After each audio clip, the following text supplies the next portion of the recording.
ओडिशा से मानसून के विदा लेने का वक्त अब आ गया है, लेकिन अब अक्टूबर से दिसंबर तक चक्रवाती तूफान के आने का खतरा बना हुआ है। इसके लिए तैयारियां अभी से शुरू हो गई हैं। आमतौर पर मानसून लौटने के 45 दिन के बीच चक्रवात बनने की संभावना हर साल बनी रहती है। इसी सिलसिले में मुख्य सचिव की अध्यक्षता में एक उच्च स्तरीय बैठक की गई। केंद्रीय गृह मंत्री शाह ने कहा कि वर्ष 2022 में पिछले 4 दशकों में नक्सल प्रभावित क्षेत्रों में हिंसा और मौतों की सबसे कम घटनाएं देखी गईं। उन्होंने कहा, नक्सलवाद मानवता के लिए अभिशाप है और हम इसे इसके सभी रूपों में उखाड़ फेंकने के लिए प्रतिबद्ध हैं। इस समीक्षा बैठक में महाराष्ट्र, आंध्र प्रदेश और झारखंड के मुख्यमंत्रियों ने भाग लिया। ओडिशा के ज्योति रंजन बेवरा उर्फ गोल्डन बाबा के खिलाफ ईडी की चार्जशीट पर विशेष अदालत ने संज्ञान लिया है। ईडी की जांच में इस बात का खुलासा हुआ है कि गोल्डन बाबा धोखाधड़ी से कमाए गए पैसे से आलीशान जिंदगी जीता है। उसने विभिन्न व्यवसायियों को आकर्षक ब्याज दर पर असुरक्षित ऋण प्रदान करने का लालच देकर करोड़ों की धोखाधड़ी की है। ओडिशा के वर्तमान पुलिस महानिदेशक डीजीपी सुनील बंसल दिसंबर में रिटायर हो रहे हैं और 2024 का आम चुनाव भी नजदीक आ रहा है। ऐसे में इस पद पर किसी महिला आईपीएस अधिकारी के होने की उम्मीद लगाई जा रही है, क्योंकि ओडिशा के कई महत्वपूर्ण पदों पर महिलाएं आसीन हैं। ऐसे में हो सकता है कि राज्य सरकार इस प्रतिष्ठित पद पर भी किसी महिला का ही चयन करे। एशियन गेम्स के जैवलिन थ्रो मुकाबले में भारत के लिए सिल्वर मेडल जीतने वाले किशोर जेना ने ओडिशा सरकार और सीएम नवीन पटनायक का धन्यवाद किया है। इसी के साथ उन्होंने फाइनल सेशन से जुड़ा एक किस्सा भी शेयर किया। जेना ने बताया कि रेफरी ने उनके दूसरे थ्रो को फाउल घोषित कर दिया था, जिससे वह थोड़ा परेशान हो गए थे कि विजय कुमार रेड्डी ने विश्व कप के लिए टीमों का स्वागत करने और अपनी शिल्प कौशल के माध्यम से विश्व क्रिकेट को चौक कला के रूप में जीवंत करने के लिए इन लघु मूर्तियों को चौक में उकेरा है। ट्रॉफी सहित चौक-कला की प्रत्येक मूर्ति की ऊंचाई केवल 1 इंच है। इन्हें और आकर्षक बनाने के लिए उन्होंने वाटर कलर का इस्तेमाल किया है। पुरी से संबलपुर के रास्ते राजस्थान के जोधपुर जाने वाली एक्सप्रेस ट्रेन में अनहोनी हो गई। सुबह सुबह उस वक्त ट्रेन में लूटपाट की घटना हुई जब यात्री चैन की नींद सो रहे थे। हथियार दिखाकर बदमाशों ने पैसे, गहने, घड़ी और मोबाइल छीन लिए। यात्रियों ने शोर मचाना शुरू किया तो चेन खींचकर से जंगल की ओर भाग निकले। इनमें से एक की गिरफ्तारी की गई है। ओडिशा सरकार ने घोषणा की है कि अग्रणी आईटी कंपनी एक्सेंचर भुवनेश्वर में अपना ग्लोबल डिलीवरी सेंटर स्थापित करेगी। 1200 कुशल कर्मचारियों को लेकर कंपनी इस सेंटर का संचालन करेगी। इसके लिए बहुत जल्द राज्य में 75,000 वर्ग फुट में एक अत्याधुनिक केंद्र बनाएगी। बिहार में जातीय जनगणना को लेकर सियासत गरमाई हुई है।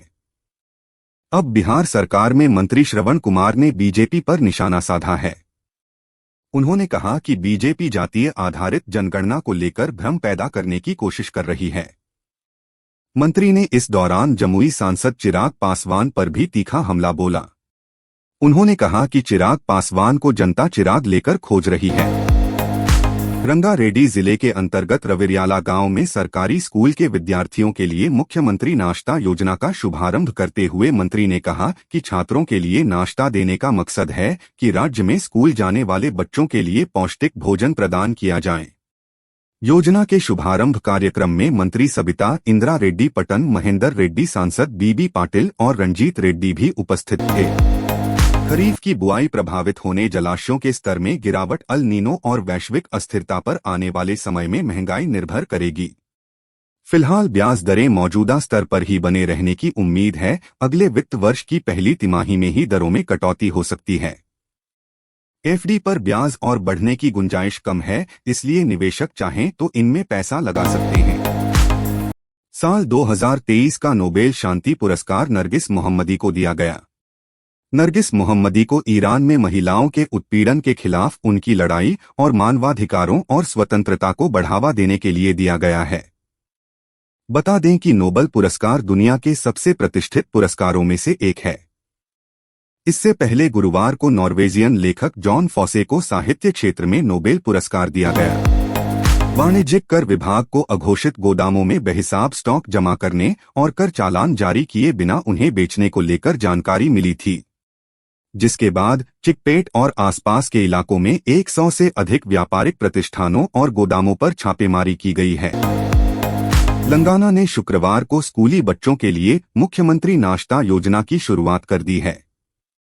योजना के लॉन्च के बाद रामा राव ने कहा कि यह योजना राज्य भर के 27,147 सरकारी स्कूलों में लागू की जाएगी।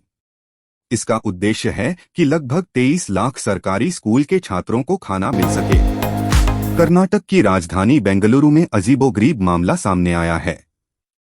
कनिंघम रोड पर बना एक बस स्टैंड चोरी हो गया है। बस स्टैंड को बनाने में करीब 10 लाख रुपए की लागत आई थी। पुलिस ने आईपीसी 379 चोरी के लिए सजा के तहत मामला दर्ज किया है। कौन बनेगा करोड़पति सीजन 15 के मंच पर अमिताभ बच्चन दर्शकों को खूब एंटरटेन करते हैं। हैरान करने वाले सवालों के साथ बिग बी कई दिलचस्प किस्से भी शेयर करते हैं। इनमें कई बार अमिताभ बच्चन की पर्सनल लाइफ से जुड़े भी किस्से शामिल होते हैं। राजस्थान विधानसभा चुनाव की तैयारियों के बीच उपराष्ट्रपति जगदीप धनखड़ आज एक बार फिर राजस्थान पहुंचे हैं। इस दौरान उन्होंने लक्ष्मणगढ़ का दौरा कर मोदी कॉलेज में आयोजित होने वाले एक कार्यक्रम में शामिल हुए। उपराष्ट्रपति के दौरे को लेकर सीएम अशोक गहलोत पहले भी कई बार सवाल खड़े कर चुके हैं। उन्होंने कहा था कि प्रदेश में कुछ महीनों बाद चुनाव होना है, इसलिए उपराष्ट्रपति दौरे कर रहे हैं। एमपीसी की बैठक में नतीजों की घोषणा करते हुए भारतीय रिजर्व बैंक आरबीआई के गवर्नर शक्तिकांत दास ने 2023 से 24 के लिए मुद्रास्फीति के अनुमान को 5.4% पर अपरिवर्तित रखा। इसके अलावा आरबीआई यह भी सुनिश्चित करता है कि वह वैश्विक खाद्य और ईंधन की कीमतों में झटके से बचने के लिए समय पर उचित उपाय करेगा। पढ़िए क्या है पूरी खबर। उत्तर प्रदेश के कानपुर जिले में सनसनीखेज वारदात सामने आई है। यहां एक महिला ने अपने अवैध संबंधों के चक्कर में अपने पति की हत्या करवा दी। हत्या को अंजाम उसके प्रेमी ने ही दिया। इसके बाद शव को बोरे में भरकर रामगंगा निचली नहर में फेंक दिया। पुलिस ने घटना का राजफाश करते हुए दोनों को गिरफ्तार कर लिया है। शिक्षा मंत्रालय द्वारा संचालित जवाहर नवोदय विद्यालय आवासीय होते हैं। इनमें छात्र छात्राओं को पढ़ने के साथ साथ उन्हें रहने और खाने की भी सुविधा दी जाती है। स्पोर्ट में स्टूडेंट्स को आगे बढ़ाने के लिए यहां विभिन्न प्रकार के खेलों को प्रोत्साहन दिया जाता है, जिससे छात्र छात्राएं पढ़ाई के साथ साथ खेलकूद में भी नाम रोशन कर सके। एडमिशन के लिए प्रवेश परीक्षा में होना होता है शामिल। ड्राई फ्रूट्स कई पोषक तत्वों से भरपूर ड्राई फ्रूट्स सेहत के लिए किसी वरदान से कम नहीं है। यह विभिन्न स्वास्थ्य समस्याओं में राहत दिलाने का काम करते हैं। अपने इन्हीं गुणों की वजह से इन्हें पोषण का पावर हाउस कहा जाता है। आयुर्वेद के अनुसार ड्राई फ्रूट्स को ऊर्जा और आवश्यक पोषक तत्वों का एक मूल्यवान स्रोत माना जाता है। साउद शकील 68 और मोहम्मद रिजवान 68 के अर्धशतकों की मदद से पाकिस्तान ने वर्ल्ड कप 2023 के दूसरे मुकाबले में नीदरलैंड्स को 287 रन का लक्ष्य दिया। पाकिस्तान ने पहले बल्लेबाजी करते हुए पूरी टीम 49 ओवर में 286 रन पर ऑल आउट हुई। वहीं साउद शकील ने अपने नाम एक अनोखा रिकॉर्ड दर्ज किया। शकील दूसरे पाकिस्तानी बल्लेबाज बने जिन्होंने वर्ल्ड में सबसे तेज अर्धशतक जड़ा। भारतीय टीम के युवा बल्लेबाज तिलक वर्मा ने चीन के हांगझोउ में चल रहे एशियन गेम्स 2023 में शुक्रवार को बांग्लादेश के खिलाफ सेमीफाइनल में मैच विजयी पारी खेली। तिलक वर्मा ने केवल 26 गेंदों में 2 चौके और 6 छक्के की मदद से नाबाद 55 रन बनाए। वर्मा ने अर्धशतक जमाने के बाद भारतीय टीम के कप्तान रोहित शर्मा का रिकॉर्ड तोड़ दिया। एशियन गेम्स के 13वें दिन भारतीय हॉकी टीम ने कमाल कर दिया। फाइनल मैच में जापान को 5-1 से रौंदते हुए एशियन गेम्स में अपना चौथा गोल्ड मेडल जीता। इसके साथ ही भारतीय टीम ने पेरिस ओलंपिक के लिए कोटा हासिल कर लिया। भारत की तरफ से मनप्रीत सिंह, हरमनप्रीत सिंह, अमित रोहिदास और अभिषेक ने गोल दागे। जापान पूरे मैच के दौरान एक ही गोल कर सका। भारतीय टीम वर्ल्ड कप 2023 में अपने अभियान की शुरुआत 8 अक्टूबर को ऑस्ट्रेलिया के खिलाफ करेगी। यह मुकाबला चेन्नई के एमए चिदंबरम स्टेडियम में खेला जाना है। भारतीय टीम को इस मैच से पहले जोरदार झटका लगा है। ओपनर शुभमन गिल डेंगू की चपेट में आ गए हैं। उनका टेस्ट पॉजिटिव आया है। गिल का ऑस्ट्रेलिया के खिलाफ मुकाबले में खेलना मुश्किल नजर आ रहा है। 200 करोड़ के मनी लॉन्ड्रिंग मामले में जेल में बंद कॉनमैन सुकेश चंद्रशेखर आए दिन खबरों में बने रहते हैं। अब हाल ही में जैकलीन फर्नांडिज की फोटो पर घटिया कमेंट करने के लिए सुकेश चंद्रशेखर ने मीका सिंह से माफी मांगने की डिमांड करते हुए अपने वकील के जरिए सिंगर को लीगल नोटिस बताया है। खुशी कपूर जल्द फिल्म इंडस्ट्री में कदम रखने वाली हैं। वो फिल्म द अर्चीज के साथ डेब्यू में करेंगी। इस फिल्म में खुशी के साथ कई और स्टार किड्स डेब्यू कर रहे हैं। इनमें शाहरुख खान की बेटी सुहाना खान का नाम भी शामिल है। अब हाल ही में जाह्नवी कपूर ने बहन की डेब्यू फिल्म को लेकर बात की। एशा देओल पोस्ट एक्ट्रेसेस एशा देओल अक्सर सोशल मीडिया पर अपनी परिवार से जुड़ी तस्वीरें शेयर करती रहती हैं। अब हाल ही में उन्होंने अपनी मां हेमा मालिनी की एक फोटो शेयर की है। इस फोटो में एशा उनकी सादगी की फैन हो गई है। तस्वीर शेयर करते हुए एक्ट्रेस एक मैसेज भी लिखा है। इसके साथ फैंस को भी ड्रीम गर्ल की फोटो काफी पसंद आ रही है।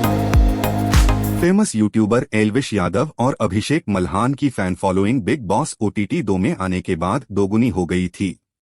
दोनों के ही गेम को सलमान खान के शो में दर्शकों ने बहुत पसंद किया था। अब हालिया रिपोर्ट्स की माने तो इस शो के बाद दोनों को एक साथ एक और रियलिटी शो के लिए अप्रोच किया जा रहा है। बॉलीवुड सुपरस्टार पुलकित सम्राट और ऋचा चड्ढा स्टार फिल्म फुकरे 3 इन दिनों बॉक्स ऑफिस पर धमाकेदार प्रदर्शन कर रही है। इतना ही नहीं, वर्ल्ड वाइड कलेक्शन में भी फुकरे 3 ने काफी सफलता हासिल की है। ऐसे में इस फिल्म के world wide box office collection के लेटेस्ट आंकड़े सामने निकलकर